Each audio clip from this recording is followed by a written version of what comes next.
Mi nombre es Sofía, y tengo 36 años.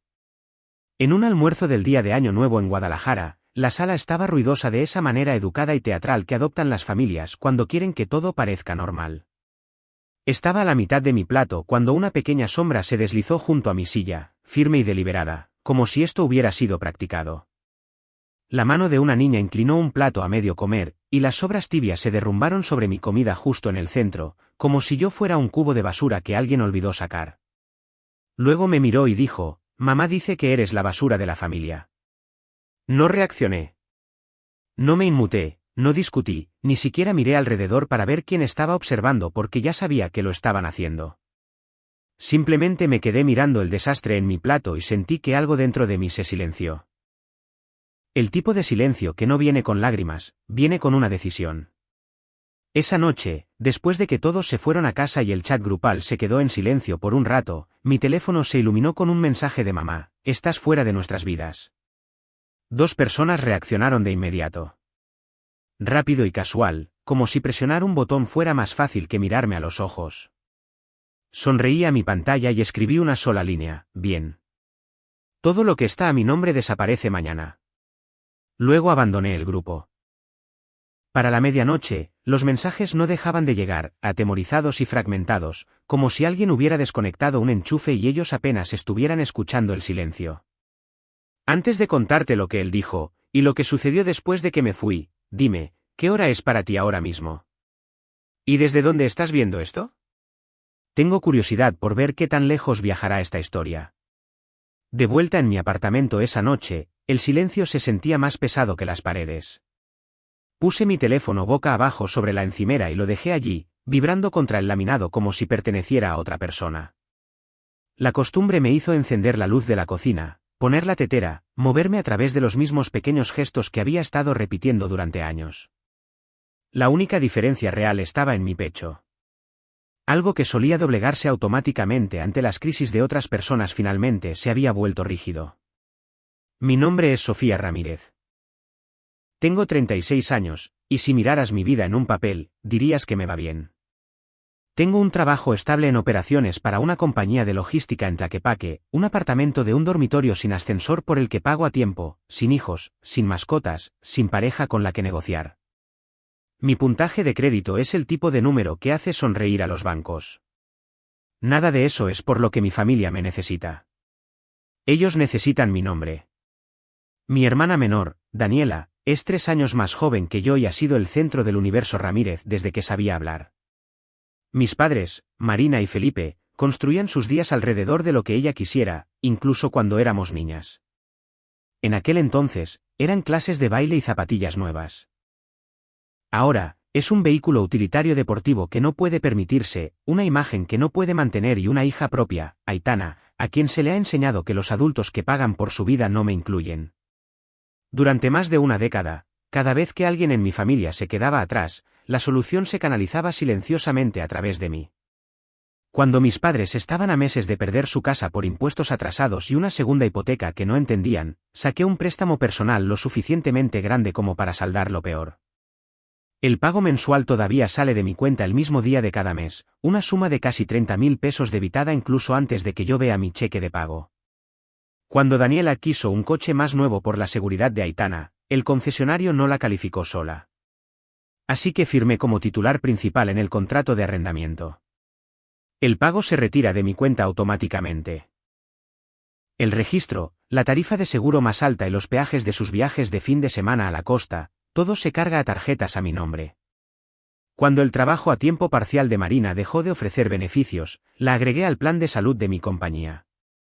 La prima sale de mi cheque de pago, y los copagos se cargan a mi tarjeta.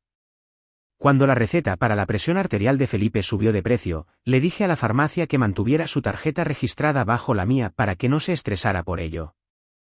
Incluso el programa extraescolar de Aitana, el club de programación del que Daniela presume ante sus amigos, se factura directamente a mi nombre. La cuota mensual parece pequeña si la miras sola. No parece pequeña cuando la apilas junto al plan de telefonía familiar, el internet que está a mi nombre y las suscripciones a las que todos acceden desde sus salas de estar mientras yo como sobra sobre el fregadero. Nada de esto se planteó nunca como una petición. Al principio, Sonaba como un halago. Eres tan organizada, Sophie. Eres buena con el dinero. Estaríamos perdidos sin ti. Esas frases eran el papel de regalo. Dentro de ellas estaba la misma suposición cada vez: yo lo arreglaría porque eso es lo que hago. Con el tiempo, dejaron de haber conversaciones en absoluto. Las facturas simplemente migraban hacia mí. Los avisos se reenviaban, los inicios de sesión cambiaban de manos, y de alguna manera terminé siendo la persona cuyo nombre aparecía en todo lo importante mientras era tratada como una invitada en cada evento familiar. Las emergencias de Daniela eran tratadas como desastres naturales. Mis horas extra y segundos trabajos eran tratados como el clima. Me decía a mí misma que esto era lo que hacían las hijas adultas. Intervienes cuando tus padres tropiezan. Ayudas a tu hermana en los momentos difíciles hasta que se recupera. No detallas cada sacrificio ni pides aplausos. Simplemente sigues adelante porque la alternativa se siente como una traición. De pie en mi diminuta cocina con la tetera silbando y mi teléfono vibrando en la encimera, me di cuenta de que podía enumerar cada cantidad que pagaba por ellos, pero no podía recordar la última vez que alguno de ellos me preguntó qué me estaba costando. Conozco de memoria cada fecha de vencimiento y contraseña vinculada a su comodidad. Puedo visualizar el color del logotipo de cada compañía cuando cierro los ojos, de la misma manera que una enfermera aprende las etiquetas de los medicamentos. Lo que no tengo es una sola hoja limpia donde todo eso conviva. Siempre he evitado eso, diciéndome que el amor no pertenece a una hoja de cálculo, que se supone que la familia no debe sentirse como una cuenta que concilias. Esa noche, por primera vez, la ausencia de esa hoja se sentía menos como una virtud y más como una negación. Cuando la tetera hizo clic al apagarse, finalmente recogí mi teléfono.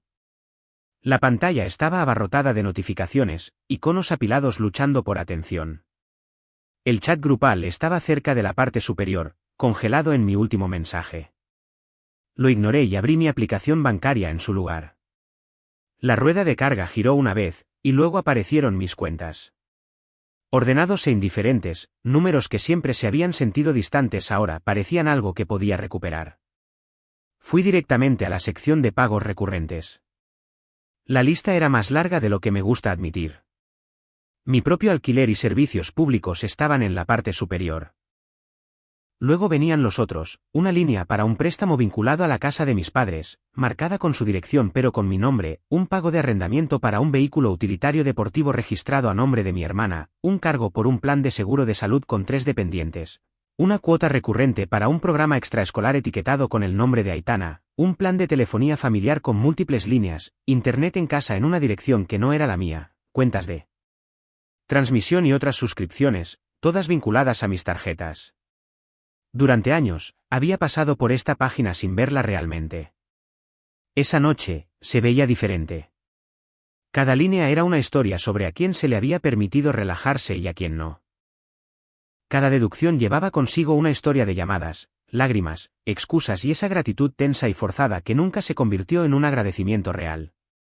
Abrí una nueva nota y enumeré cada obligación con la persona que se beneficiaba a su lado, el préstamo de la casa, mis padres, el arrendamiento del coche, mi hermana, el plan de salud, mis padres de nuevo, el club de programación, mi sobrina, las líneas telefónicas, casi todos menos yo.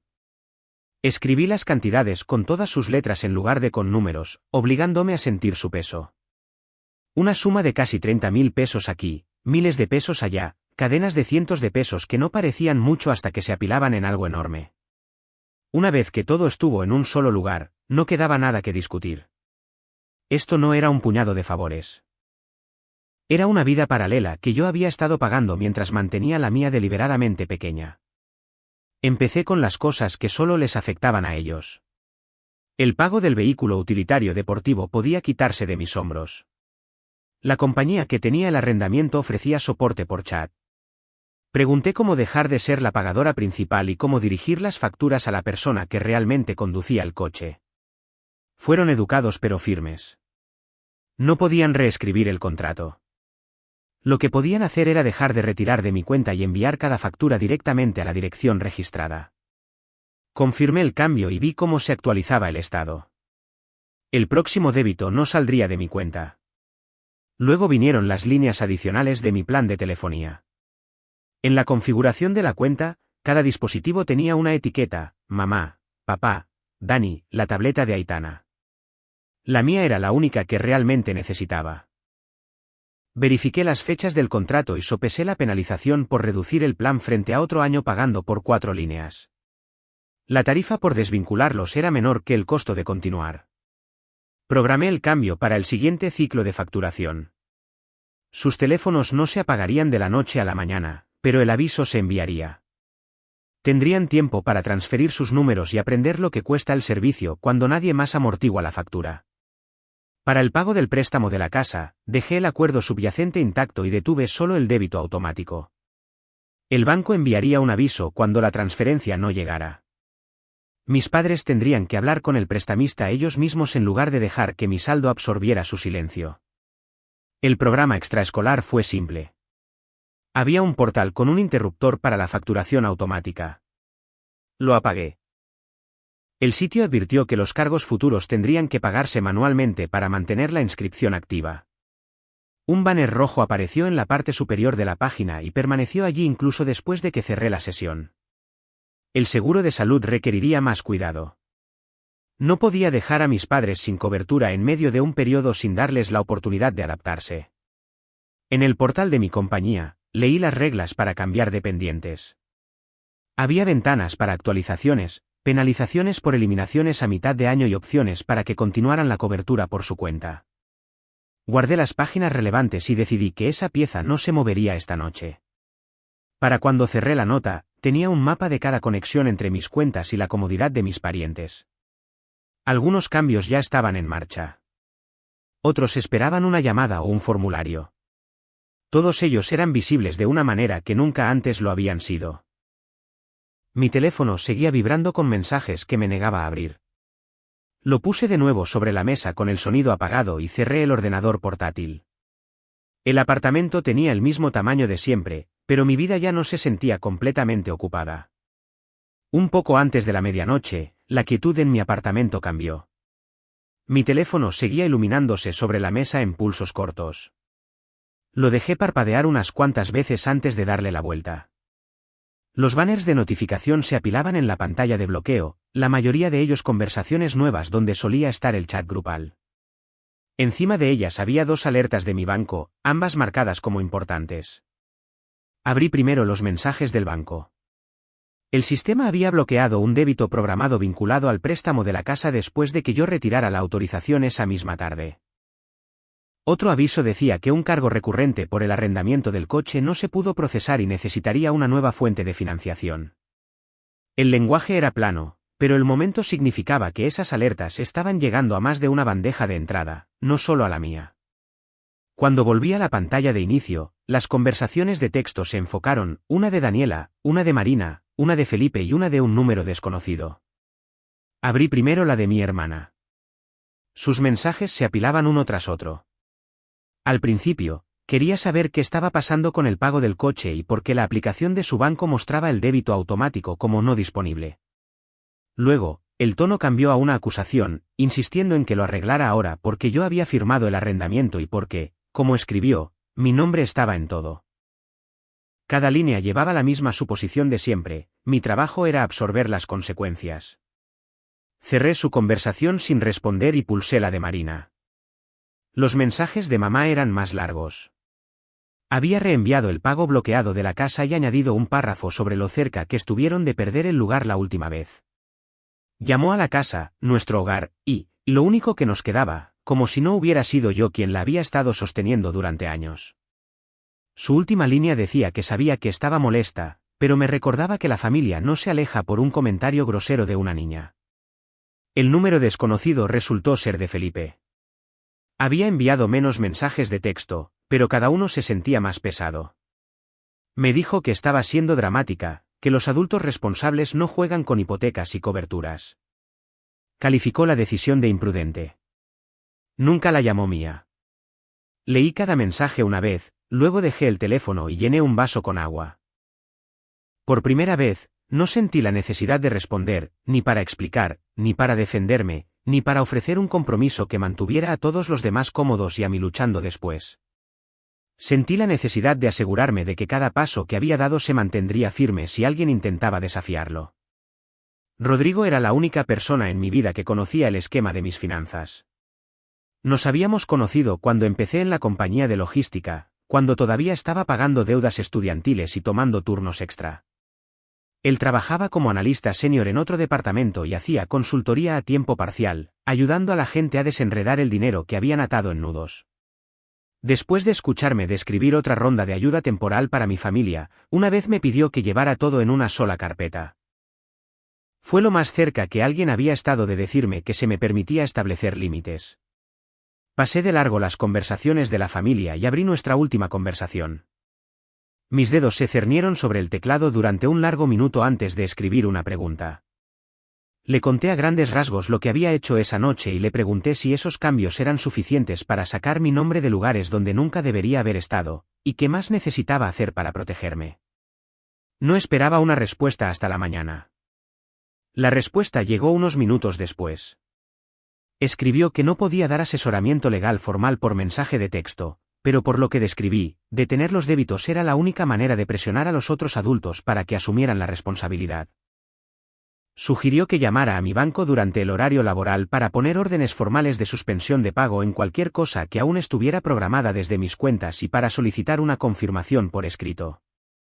Me dijo que descargara cada extracto que mostrara el historial de a quién se le había pagado y desde dónde, y que guardara copias en algún lugar que mi familia nunca hubiera tocado.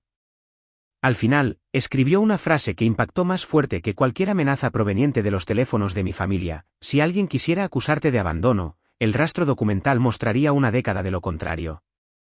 Leí esa línea de nuevo antes de bloquear mi pantalla. Los mensajes de texto desde el otro lado de la ciudad seguían llegando, acumulándose en conversaciones invisibles. Dejé el teléfono boca abajo sobre la mesa y me senté junto a la ventana.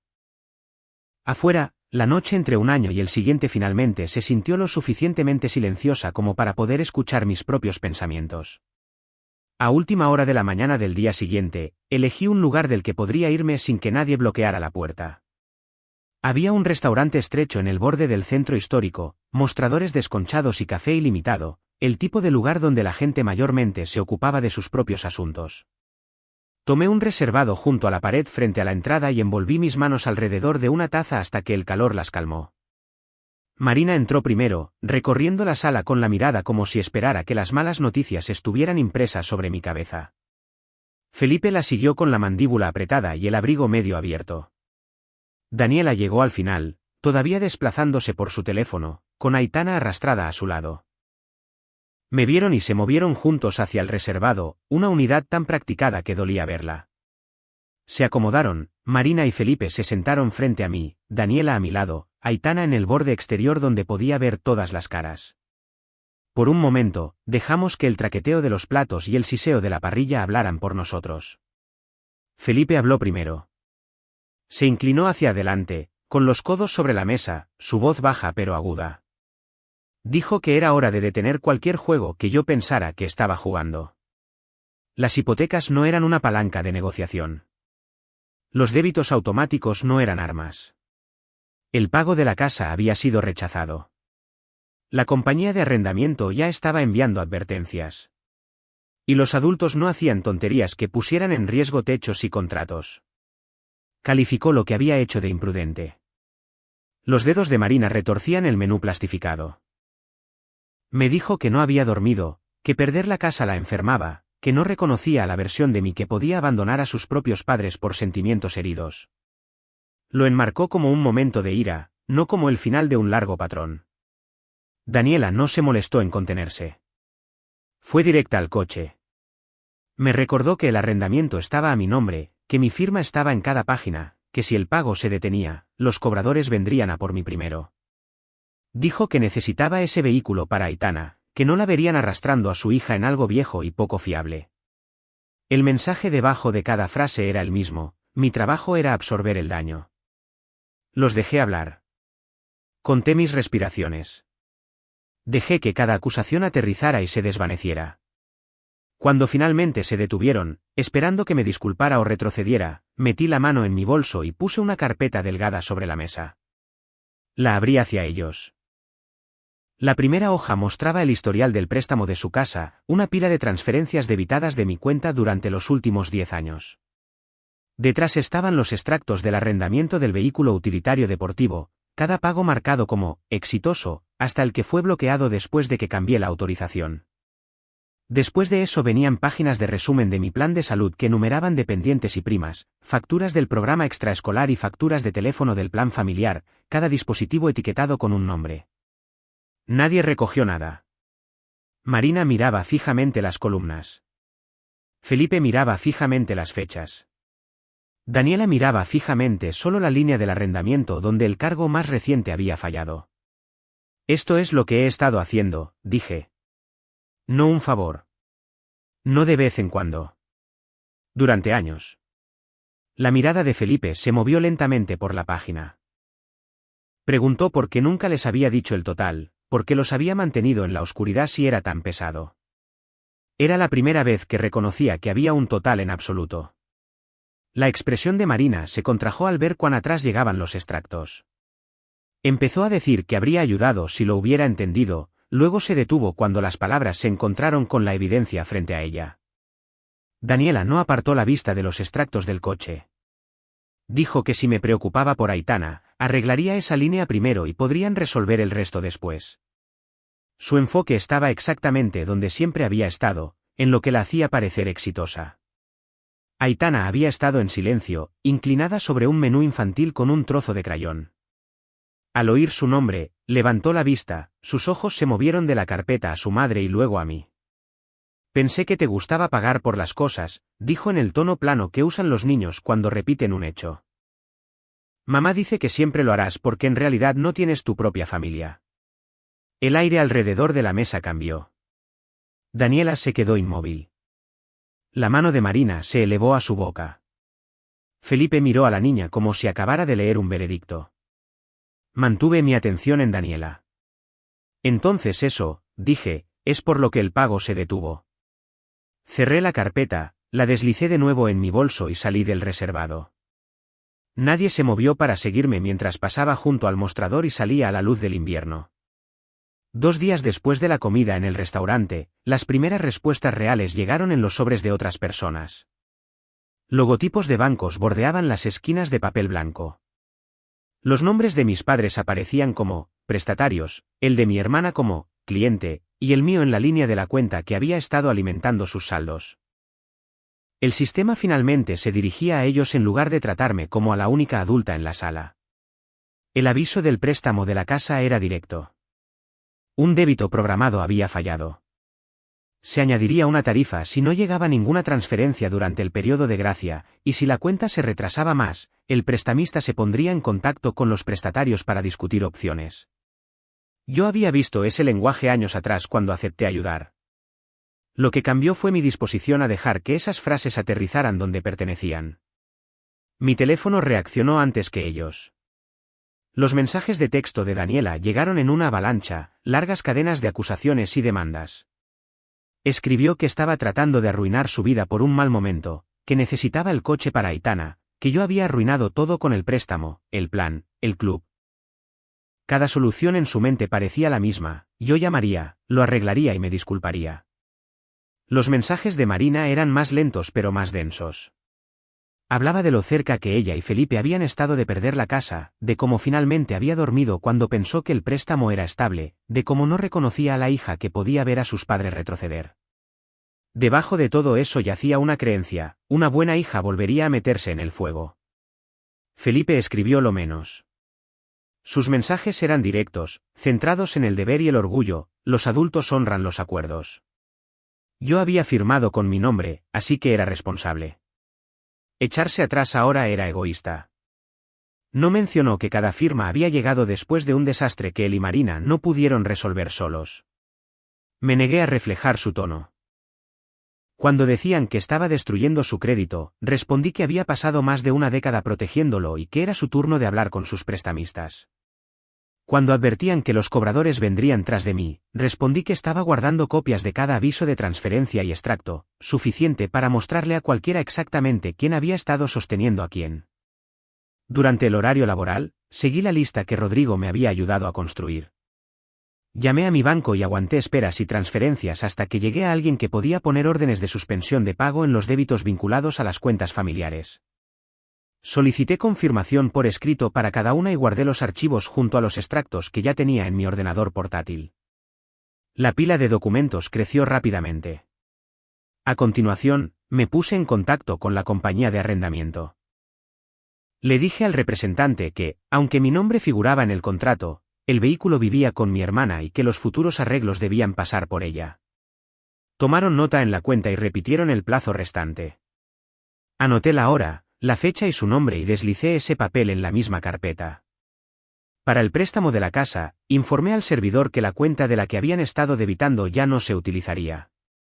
La persona al otro lado de la línea recitó con calma las consecuencias de los pagos omitidos, cargos por mora, incumplimiento, la posibilidad de acciones más severas. Dije que lo entendía. Por una vez, la siguiente elección no la haría yo. Detrás de esas cuentas principales, hilos más pequeños también comenzaron a soltarse. El programa extraescolar envió un recordatorio amistoso de que la matrícula de Aitana estaba vencida y que su lugar en el club de programación se pausaría si el saldo permanecía abierto. El portal de mis beneficios mostraba discretamente la próxima ventana en la que podría eliminar a mis padres como dependientes y mostraba en letra pequeña que podrían seguir asegurados si elegían pagar la prima completa ellos mismos. El proveedor de telefonía confirmó que al final del ciclo de facturación, mi cuenta se reduciría a una sola línea a mi nombre y cada otro dispositivo necesitaría su propio plan.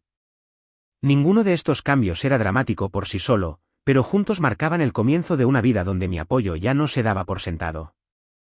A medida que los días pasaban, el tono de mi familia cambió sin llegar nunca a un punto honesto. La ira de Daniela disminuyó mientras lidiaba con llamadas de los prestamistas. Marina se movía entre suplicar un poco más de tiempo y prometer de nuevo que algún día me lo devolvería. Felipe advirtió que me arrepentiría de esto cuando fuera mayor y necesitara a las personas a las que estaba alejando. La mayoría de las noches, cocinaba algo simple, dejaba mi teléfono en la encimera y abría solo los mensajes de las instituciones pidiéndome que confirmara los últimos pasos para desvincular mis cuentas. Cada vez que aceptaba un cambio, mi mundo se estrechaba en un grado pequeño y preciso, no hacia un vacío, sino hacia una forma que finalmente se sentía como mi propia vida. A medida que el invierno se desvanecía, mi vida se asentó en una forma que ya no se doblegaba ante las emergencias de otras personas. Las últimas confirmaciones llegaron silenciosamente, un correo electrónico indicaba que la cobertura de mis padres se convertiría si elegían pagar la prima completa ellos mismos, otro confirmaba que el plan de telefonía familiar era ahora una sola línea a mi nombre. Un aviso del programa extraescolar decía que la cuenta conectada a mi tarjeta había sido cerrada y que la inscripción futura requeriría un nuevo pagador. Ninguno de estos mensajes se sintió dramático. Se leían como recibos de decisiones que ya había tomado en mi cabeza. Mi teléfono también cambió. El flujo constante de mensajes de mi familia se redujo a un goteo y luego se detuvo por completo. Unos pocos intentos finales se colaron desde números nuevos, una foto de la casa con un aspecto más desgastado de lo que recordaba, una instantánea de una parada de autobús donde Daniela esperaba con Aitana, una foto de una pila de cartas de prestamistas esparcidas sobre la mesa de la cocina de mis padres. No respondí. No hice zoom. Dejé que cada imagen pasara a través de la misma quietud que me había seguido a casa desde aquel almuerzo de Año Nuevo. Mis días se volvieron simples de una manera que al principio se sintió casi sospechosa. Iba a trabajar, llegaba a un lugar donde nadie más que yo tenía llave, cocinaba lo que quería y veía lo que me apetecía en servicios que realmente usaba. Cuando el dinero salía de mis cuentas, lo hacía para facturas que correspondían a la vida que tenía delante. La dirección de nadie más aparecía en mis extractos. El nombre de nadie más escribía en mi crédito. La carpeta que había mostrado en el restaurante ahora vivía en el cajón inferior de mi escritorio, junto con una unidad de respaldo que contenía los mismos registros. La guardaba no porque planeara pelear con nadie, sino porque finalmente entendí que protegerme no era lo mismo que atacar a mi familia. Era simplemente negarme a ser borrada por la historia que ellos preferían contar. Las noticias me llegaron de manera indirecta y en pequeñas dosis. Un antiguo vecino mencionó que mis padres habían hablado con el banco por primera vez y estaban tratando de refinanciar en términos que coincidieran con sus ingresos reales. Alguien del antiguo círculo social de Daniela dijo que ahora conducía un sedán más viejo, uno que podía manejar sin la firma de otra persona. Aitana se había cambiado a la escuela pública de la calle de al lado, y según el mismo chisme, parecía estar perfectamente bien. Nada de eso me hizo querer reconectar. El objetivo nunca había sido darles una lección y luego volver una vez que se comportaran. El objetivo era salir de un papel que me había estado tragando entera y mantenerme fuera de él, incluso si finalmente se daban cuenta de lo que había costado. En una tarde fresca, unos meses después, estaba de pie en mi cocina con la ventana entreabierta, escuchando el tráfico rodar por la calle de abajo. El apartamento olía a verduras asadas y jabón. Mi teléfono yacía sobre la encimera boca arriba, libre de números rojos que exigieran atención. Por primera vez que podía recordar, podía describir mi vida sin empezar la frase con el nombre de otra persona. Pensé en la voz de Aitana en el restaurante, repitiendo lo que había oído en casa como si fuera un hecho. Pensé en todas las veces que me había dicho a mí misma que ser útil era lo mismo que ser amada, que llevar el peso en silencio me hacía fuerte en lugar de invisible. Pensé en lo fácil que había sido para mi propia madre sacarme de la familia con un solo mensaje, convencida de que seguiría pagando mientras estaba fuera de la puerta. Lo que finalmente entendí es esto: el dinero no compra el amor, pero la forma en que las personas tratan tus sacrificios te dice exactamente cómo definen la familia. Si tu valor solo cuenta cuando estás resolviendo problemas, entonces no eres un pariente para ellos, eres un recurso. Alejarse de eso no es crueldad, es claridad.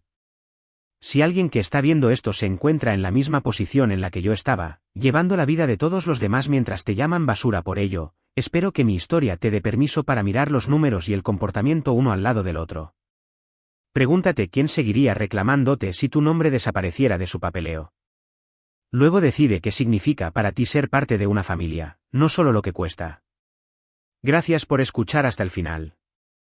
Si esto te hizo detenerte y pensar en tus propios límites, compártelo con alguien que podría necesitar el mismo empujón.